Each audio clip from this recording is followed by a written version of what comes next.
Assalamualaikum, anda sedang menonton Sekilas Fakta 25 Januari 2023 bersama saya Nusha Mama Amin.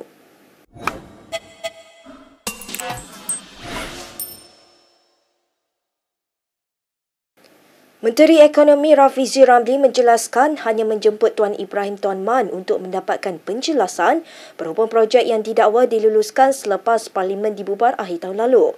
Rafizi menjelaskan hal tersebut dalam kenyataan pembelaan yang difalkan di Mahkamah Tinggi Kuala Lumpur terhadap saman fitnah dikemukakan Timbalan Presiden PAS itu. Tindakan sivil itu difalkan Tuan Ibrahim pada November 2022 berikutan dakwaan dibuat Rafizi bahawa kerajaan sementara melalui Kementerian Alam Sekitar dan Air, KASA, cuba menganugerahkan kontrak bernilai berbilion ringgit kepada syarikat kroni. Menurut dokumen pembelaan yang dilihat Malaysia Kini, Rafizi menafikan kenyataan yang dibuat semasa 2 sidang media tahun lepas adalah fitnah atau dilakukan dengan niat jahat. Rafizi menegaskan dia membangkitkan isu itu untuk tujuan perhatian umum serta wacana awam yang sihat, malah berkata pihak yang mendapat faedah daripada kenyataan adalah rakyat dan pembayar cukai. Timbalan Presiden PKR itu turut mendakwa memperoleh maklumat berhubung komunikasi dan proses dalam pemberian projek tertentu di bawah KASA dan Tuan Ibrahim sebagai menterinya ketika itu perlu menjawab memberi penjelasan.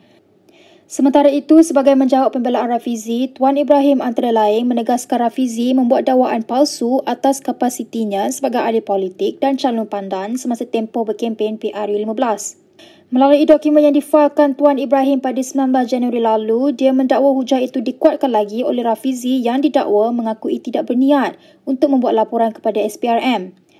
Atas sebab itu, Tuan Ibrahim menganggap kenyataan defendant yang mengatakan membuat demikian sebagai seorang rakyat yang prihatin adalah karut kerana fakta jelas menunjukkan ia dibuat kerana politik dan manfaat yang bakal diperolehi defendant. Mahkamah menetapkan pengurusan kes selanjutnya pada 31 Mac ini. Dewan Ulama PAS mendakwa Ahmad Zahid Hamidi berniat mengelirukan orang awam dengan memberikan pandangan sinis terhadap Abdullah Hadi Hawang berhubung isu pemberian wang kepada pengundi. Ketuanya Ahmad Yahya berkata, terdapat perbezaan yang jelas di antara amalan rasuah, politik wang dan pemberian sedekah khususnya ketika kempen pilihan raya. Jelas amat lagi apa yang diperkatakan oleh Hadi adalah jelas dan tiada kaitan dengan usaha menghalalkan amalan rasuah sebagaimana yang cuba ditohmah oleh Zahid. Menurut Ahmad, dalam satu kenyataan media, Hadi tidak pernah berdolak dalik dengan pandangannya dan mendakwa Zahid sengaja memutar belit kenyataan tersebut supaya dapat membakulkan rasuah dan sedekah dalam bahagian yang sama. Ahmad yang juga ahli Parlimen Pokok Sena menambah, Zahid sepatutnya lebih arif untuk membezakan di antara elemen rasuah dan politik wang yang merosakkan masyarakat dengan pemberian sedekah. Namun, malangnya Zahid kelihatan masih keliru dan mengelirukan orang lain. Kenyataan Ahmad itu adalah respon balas terhadap kenyataan Zahid yang menyifatkan Hadi sebagai hipokrit dalam isu pengagihan wang tunai oleh partinya semasa PRU lalu. Hadi dilaporkan berkata peraturan sedia ada hanya melarang calon yang bertanding dan wakil mereka daripada memberi wang tunai kepada pengundi. Baik, kita ke perkembangan seterusnya. Menteri Sumber Manusia V. Sivakumar memberi amaran kepada semua majikan agar memastikan tempat penginapan pekerja warga asing sentiasa dalam keadaan selesa dan bukan seperti kandang lembu.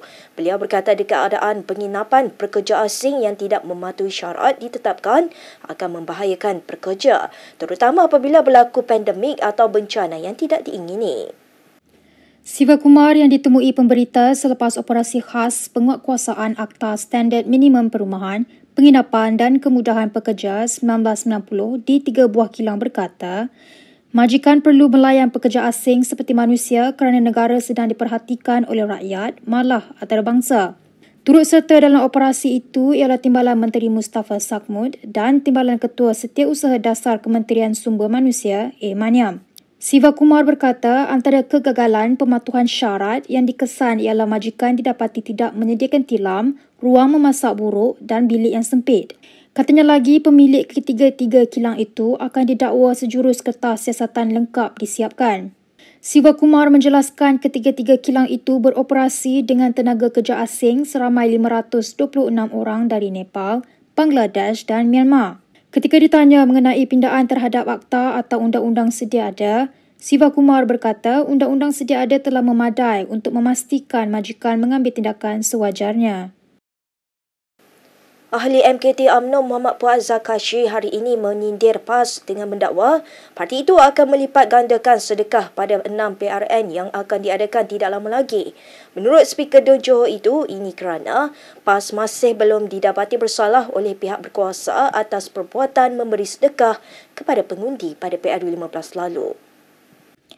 Dalam satu kenyataan ringkasnya di Facebook, Puat mendakwa amalan memberi sedekah oleh PAS akan diteruskan pada PRN akan datang. Berikutan baki wang menerusi aktiviti mengedar tin Milo masih banyak. Dalam pada itu, Puat menggesa pihak berkuasa mengambil tindakan keras bagi memastikan amalan sedekah PAS tidak berterusan pada PRN 6 negeri nanti. Terdahulu, BN Terengganu menfailkan petisyen pilihan raya bagi mencabar keputusan PRU 15 di 3 kerusi parlimen iaitu Marang, Kuala Terengganu dan Kemaman yang dimenangi oleh calon PAS. Pengurusi UMNO Terengganu, Ahmad Said dilaporkan berkata, petisyen pilihan raya itu difailkan atas alasan parti lawan merasuah pengundi di ketiga-tiga parlimen berkenaan sepanjang tempoh kempen PRU 15.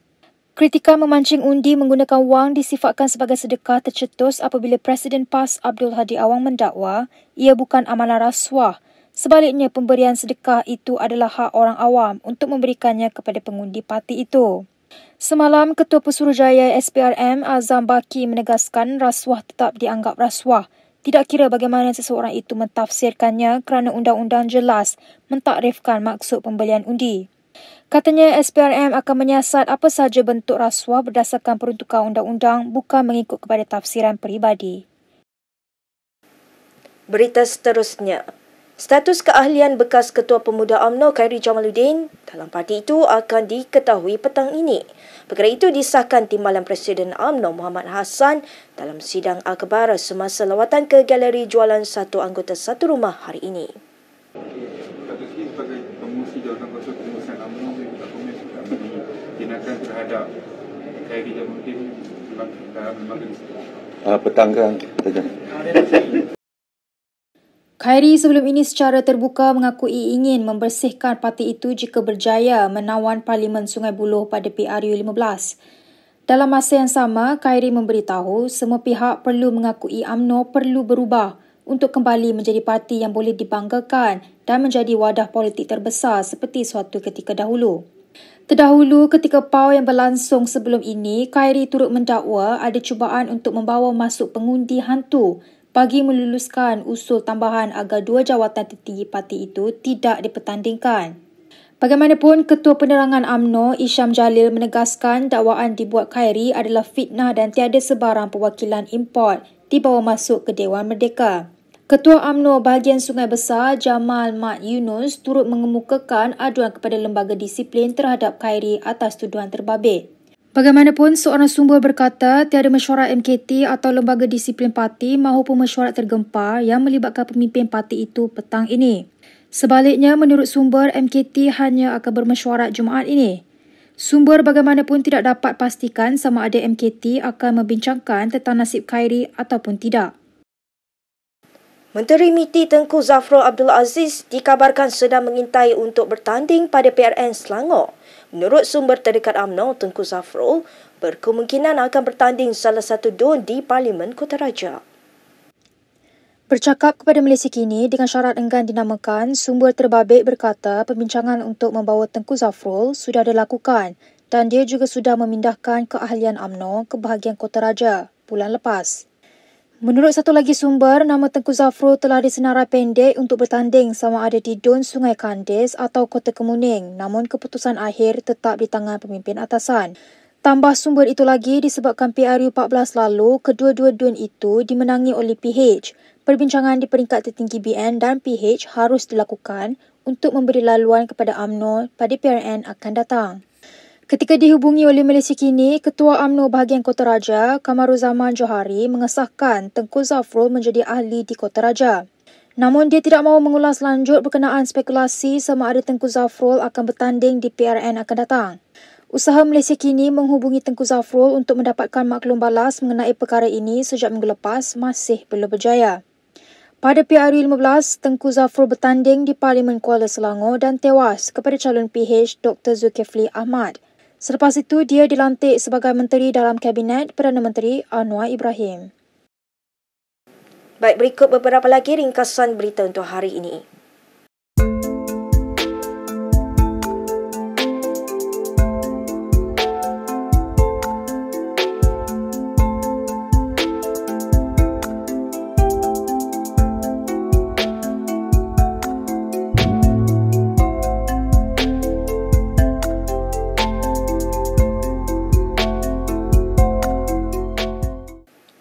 Sekian sahaja daripada saya, Nur Syaham Mama Amin untuk Sekilas Fakta.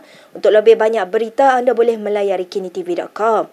Anda juga boleh mengikuti kami di Instagram, Twitter, YouTube dan Facebook. Salam hormat dan jumpa lagi.